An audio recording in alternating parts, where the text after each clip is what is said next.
అన్ని గమనిస్తూ ఉంటారు. మీరు గమనించారు కదా, మీరు గమనించే మీ అభిప్రాయం తెలియజేశారు ఫోన్ లైన్లో.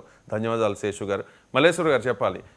ఇప్పుడు సాధారణంగా రాజకీయ ప్రత్యర్థులు అంటే కూటమికి రాజకీయ ప్రత్యర్థి వైసీపీ కాబట్టి వైసీపీ నాయకులు ఇలాంటి అంశాలన్నీ లేవనెత్తుతూ ఉంటారు. కానీ మీకు ఇది ఒక అస్త్రంగా మారింది. అంటే ఆ కూటమి నేతలే బయటపెట్టడం ఇన్ ద సెన్స్ వాళ్ళిద్దరు మాట్లాడుకున్నారు. అది ఏ రకంగా బయటకు వచ్చిందనేది ఇంకా క్లారిటీ లేదు. అండ్ మీ కామెంట్ ఏంటి దీని మీద? అంటే కూటమి ఎమ్మెల్యేలు చేస్తున్న అవినీతి, ఏడాదిలోనే 100 కోట్ల సంపాదన అంట, ఏంటి మల్లేశ్వర్ గారు? సార్, మీకు ప్యానెల్లో ఉన్నటువంటి జనసేన అధికార ప్రతినిధికి నా నమస్కారాలు. ఇప్పుడు మీరు మాట్లాడినట్టుగానే, మీరు చెప్పిన విధంగానే ఇది బయట పెట్టింది ఏం వైఎస్ఆర్సీపీ వాళ్ళు కాదు, కొన్ని వీళ్ళు మాట్లాడుకున్నటువంటి ఆడియో రికార్డు కాదు, వాళ్ళ కూటమి ప్రభుత్వంలో ఉన్నటువంటి సీనియర్ నాయకులు. అదే విధంగా ఇప్పుడు జనసేన అధికార ప్రతినిధి గారు చెప్పినట్టుగా ఆయన ఎలక్షన్ లో పనిచేసినటువంటి రాంబాబు గారు, ఆయన సీనియరు, ఆయన జనసేనలో ఉన్నటువంటి వ్యక్తి. అంటే సీనియర్లకే అనిపించింది అంటే ఇంకా ఏ ఎత్తున అక్కడ కుంభకోణాలు జరుగుతున్నాయి. లేకపోతే ఇప్పుడు ఒక మాట చెప్పాలి సార్, నేను ఎస్సీ ఎస్టీలు ఎదిగితే, నేను పర్సనల్ గా నేను ఆ సామాజిక వర్గం నుంచి వచ్చాను కాబట్టి ఎస్సీ ఎస్టీలు ఎవరు ఎదిగినా కూడా నేను ఆనందిస్తాను. అరే మన వాళ్ళు ఎక్కడున్నా కూడా ఒక ఎమ్మెల్యే అయ్యాడు లేకపోతే ఎదిగాడు అని. ఇలా సంవత్సర కాలంలోనే ఎలక్షన్ కి ముందు బొలరియా కారు వేసుకొని ఏదో ఎవరో వాళ్ళు కొంచెం వీళ్ళు కొంచెం డబ్బులు ఇస్తే పరిస్థితి నుంచి ఇవాళ 4-5 కార్లు అంట ఆయనకి. ఆడి కార్ అంట, ఇంకో కార్ అంట, 4 కార్లు అంట. ఇది ఎవరో అంటా రాదు, అక్కడున్న నియోజకవర్గం ప్రజలు, వాళ్ళ కూటమి ప్రభుత్వంలో ఉన్న వాళ్ళే. నేను ఇలా డిబేట్కి వస్తున్నానంటే నాకు ఇచ్చినటువంటి ఇన్ఫర్మేషన్, బయట ఎవరో ఇచ్చిన ఇన్ఫర్మేషన్ కాదు. కోట్లు ఖర్చు పెట్టి ఇల్లు కట్టారు అని అంటే ఏది సంవత్సర కాలంలో పనిచేసి ఎన్నో సంవత్సరాలు ఎమ్మెల్యేలు ఎంపీలు అయినటువంటి వాళ్ళకి ఇల్లు కూడా లేని పరిస్థితిలో చాలా మంది నాయకులు ఉన్నారు. మరి మన సిద్ధాంతాలు వేరు కదా, మనం వచ్చిన సిద్ధాంతం వేరు కదా, మనం ప్రశ్నించే సిద్ధాంతం కదా, మనం ప్రజల పక్షాన పోరాడినటువంటి సిద్ధాంతం కదా, రూపాయి కూడా డబ్బులు ఖర్చు పెట్టినటువంటి సిద్ధాంతం కదా. మరి మన సిద్ధాంతంలో ఇన్ని కోట్లు దోపిడీ ఎలా జరుగుతుంది అనేది మీ కూటమి నాయకులు చెప్తున్నారు.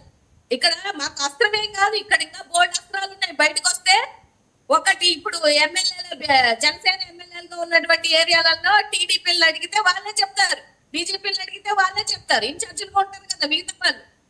మేమేం భూతంతాలు పెట్టి ఎంక్వైరీ చేయాల్సినటువంటి అవసరం లేదు.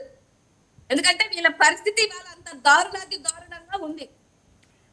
నిజంగా ఒక మాట చెప్తున్నా సార్, ఈ వాళ్ళ ఫోన్ కాల్స్ లో వచ్చినటువంటి విషయాన్ని సోషల్ మీడియాలో హల్చల్ చేస్తున్నారు వైఎస్ఆర్సీపీ వాళ్ళంటే. మాకేం అవసరం?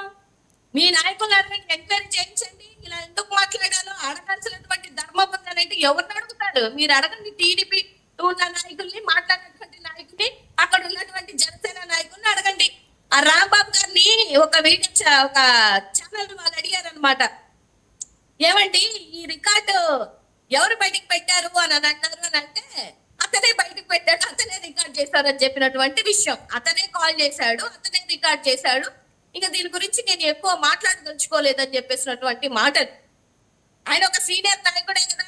సీనియర్ నాయకులు మీ గెలుపుకు దోహదపడినటువంటి వ్యక్తులే ఇలా మాట్లాడుతున్నారు అని అంటే ఎవరో చెప్తే ఎందుకంటారు సార్? ఎక్స్పీరియన్స్ ఉన్నటువంటి వ్యక్తులు ఎవరో వచ్చి చెప్తే వింటారా? రైట్. ఇప్పుడు ఆ టీడీపీ నేత ఎవరైతే ఆపోజిట్ లైన్ లో ఉండి మాట్లాడారో ఆ టీడీపీ నేతకు ఏంటి అవసరం, రికార్డ్ చేయాల్సిన అవసరం? మీరు చెప్తూ ఉన్నారు కదా, నేనైతే చూడలేదు కరాటన్ రాంబాబు గారు అలా మాట్లాడినట్టు. వీళ్ళ మధ్యన ఏం జరిగాయో ఇప్పుడు అన్నారు కదా, ఎవరో నన్ను డబ్బులు అడిగితే ఆ డబ్బులు నేను ఇవ్వను అని అంటే, నా మీద ఎలా వచ్చి బ్యాడ్ గా ప్రాపగండా చేస్తున్నారు అని అంటే, వీళ్ళు ఏమన్నా వాళ్ళని అడిగారేమో, నేనేమో ఇవ్వను అన్నాడేమో, మనకు తెలియదు కదా. అది ఆ కూటమిలో జరుగుతున్న లొల్లి. ఆ లొల్లికి మనం ఎలా బాధ్యులం అవుతాము? ఆ లొల్లి తీర్చుకోవాల్సింది వాళ్ళే.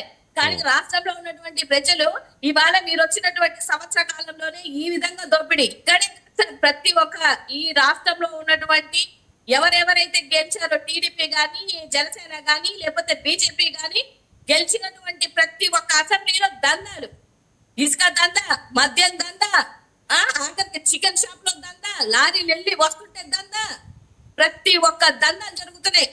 ఇంకా ఘోరం ఏంటంటే డెత్ సర్టిఫికేట్ కి దందా, బర్త్ సర్టిఫికేట్ కి దందా. ఇంకా ఆడవాళ్ళని అయితే ఇంకా ఈ పనులు చేయించుకోవాలి, ఇళ్ల స్థలాలు ఇప్పించాలన్నా వచ్చి పక్కన పడుకోవాలి, ఇంకోటి చేయాలన్నా ఒక చేయాలి. ఇవి బయటికి మేము చెప్తున్నటువంటి విషయాలు కాదు. ఆ టీడీపీలో ఉన్నటువంటి మహిళలే బయటకు వచ్చి ప్రెస్ మీట్లు పెడుతున్నటువంటి విషయం. మీ కూటమి ప్రభుత్వంలో ఉన్నటువంటి కూటమి నాయకులు, కూటమి మహిళల పరిస్థితే ఇలా ఉందంటే ఇంకా సామాన్య ఆడబిడ్డల పరిస్థితి ఎలా ఉంటుందో ఒకసారి వాళ్ళ ఊహకే వదిలేస్తున్నాను సార్ నేను. Right. ఇవాళ అంటే మనం చేసి గతంలో కంటే దారుణంగా మీరు ఉందా భుజాలు నడుముకొని మళ్ళీ మల్లేశ్వర్ గారు. వైఎస్ఆర్సీపీ మమ్మల్ని ట్రోల్ చేస్తుంది, వైఎస్ఆర్సీపీ మమ్మల్ని ఇది చేస్తుంది అని ఎవరు మల్లేశ్వర్ troll గారు చేస్తున్నారు? మల్లేశ్వర్ గారు 2019 నుంచి 24 మధ్య కాలంలో ఉన్న పరిస్థితి కంటే దారుణంగా ఉందా ఇప్పుడు? అది వాళ్ళే చెప్పుకుంటున్నారు కదా సార్. ఇప్పుడు నేను చెప్పబడలా, వాళ్ళే ఘోరంగా ఏమంటున్నారు, ఏమో వచ్చిన సంవత్సరంలోనే 100 కోట్ల దోపిడీ మనమేమి చేయలేకపోయాము అంటే మన టైంలో కాస్త నీతి నిజాయితీ అన్న ఉన్నింది. ఇప్పుడు అసలు అది లేదు, ప్రతి ఒక్కరు దోచుకుంటున్నారు. మీరు యాక్చువల్లీ ఆడియో వేస్తే బాగుండు. మరి మల్లేశ్వర్ గారు నాకు తెలియదు. ప్రధానంగా వైఎస్ఆర్ కాంగ్రెస్ పార్టీ మీద ఉన్న ఆరోపణలు ఇవన్నీ కూడా ఇసుక, మట్టి, మద్యం, అసలు లిక్కర్ కేసు ఇప్పుడు చూస్తున్నాం కదా ఎంత పెద్ద స్కామో. రోజు రోజుకు కొత్త కొత్త విషయాలు బయటపడుతూ ఉన్నాయి. ఇలాంటి వీటి వల్లే ఈ అవినీతి భాగవతాల వల్లే వైఎస్ఆర్ కాంగ్రెస్ పార్టీ 151 నుంచి 11కు పడిపోయింది అనేది అందరికీ తెలిసిన విషయమే. అంటే అంతకు మించి